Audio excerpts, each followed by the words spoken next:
Okay, I have a couple of things that I had in mind with regards to cervical spine training and making sure that your cervical spine, your upper spine, your neck, the musculature and the bones and the vertebrae are being kept safe when you're doing exercises. Now, most of the people who are watching this might already be aware that you don't want an improper head position when you do exercises. So doing push-ups, for example, with your neck up like this, not a good idea. Or doing a deadlift with your head looking up like this is not a good idea. And so people try to think of the cue of having a packed neck where they keep their chin tucked in when they're doing those kinds of movements. Now, there are other movements that directive might be applied to a certain extent, but it might be abandoned for the sake of good technique.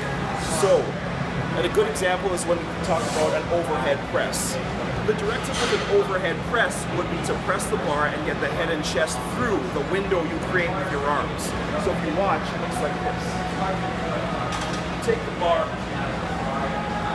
you might start something like this, and you drive it through. Now, in order to get that bar stacked over the shoulder properly, a lot of people will shove their head through too far. So it's like that.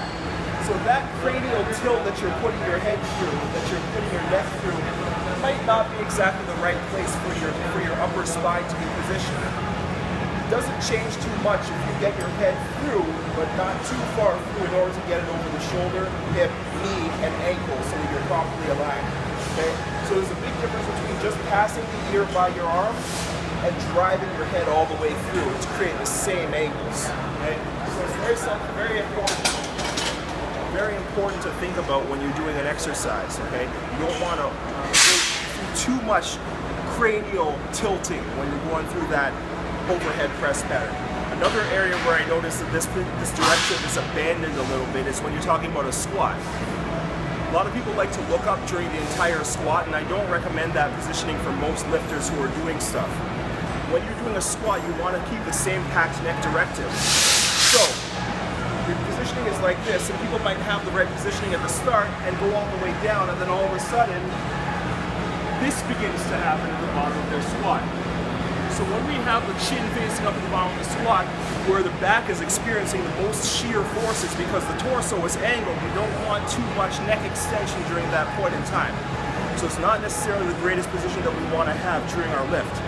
The same directive would apply in terms of keeping that packed neck going all the way down and continuing your positioning so that you're looking in the same place and that angle of the neck is in the same place at about a 90-degree angle right here.